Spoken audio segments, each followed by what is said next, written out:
కడియం శ్రీహరి ఇప్పుడు రాజకీయ వర్గాల్లో హాట్ టాపిక్ గా మారారు. ఆయన పార్టీ మారినప్పటి నుంచి ఈ రోజు వరకు వార్తల్లో ప్రధాన వ్యక్తిగా ఉంటున్నారు. నిన్న స్టేషన్ గన్పూర్ మాజీ ఎమ్మెల్యే తొలి ఉప ముఖ్యమంత్రి రాజయ్య చేసిన కామెంట్లు సర్వసాధారణంగా లేవు, అత్యంత దారుణంగా.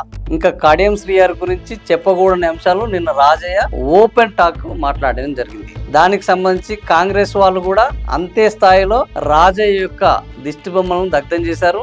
మొత్తానికి స్టేషన్ గన్పూర్ మండుతోంది. ఈ దాన్ని ఇంకా కొంచెం పెంచే విధంగా ఈ రోజు స్టేషన్ గన్పూర్ మాజీ ఎమ్మెల్యే రాజయ్య రఘునాథపాలెంలో తాను ఒక పాదయాత్ర చేద్దామని అనుకున్నారు. ఈ పాదయాత్ర చేస్తే ఇంకా గొడవలు పీక్ స్థాయికి వెళ్తాయని పోలీసులు ఆయన హౌస్ అరెస్ట్ చేశారు. హౌస్ అరెస్ట్ చేసిన తర్వాత అక్కడికి పెద్ద ఎత్తున బీఆర్ఎస్ నేతలు రావడంతో ఎందుకు వచ్చిన లుల్లి అని ఆయన వదిలేశారు. వదిలేసిన తర్వాత ఊపుకుంటాడా రాజయ్య అంటే మళ్ళా ప్రెస్ మీట్ పెట్టారు. ప్రెస్ మీట్ పెట్టి ఈసారి ఇక నేను కడియంని వదిలేస్తాను, ఆయన చేయాల్సింది ఏందయ్యా, నేను కాంగ్రెస్ పార్టీలోనే ఉన్నాను, నేను కాంగ్రెస్ పార్టీలో కొనసాగుతున్నాను అని ప్రకటించాలి. నిన్నటి వరకు దమ్ముంటే రాజీనామా చేయాలి, నువ్వు అయ్యకు అమ్మకు పుడితే చెయ్యాలి, నువ్వు కాంగ్రెస్ పార్టీలో ఇది ఇట్లా రకరకాల అవినీతి ఆరోపణలు, ఆయన పుట్టుక గురించి ఆయన వ్యక్తిత్వం గురించి మాట్లాడి నేను కాంగ్రెస్ పార్టీలోనే ఉన్నానని ఒప్పుకో, ఇక నేను నీ మీద దాడి చేయను అని చెప్తున్నారు. మరి దీనికి కడియం శ్రీహరి ఎలాంటి సమాధానం చెప్తారు? ఆయన ఒప్పుకుంటారా, ఏకంగా రాజీనామా చేస్తారా, లేదా మిగిలిన ఎమ్మెల్యేల లెక్క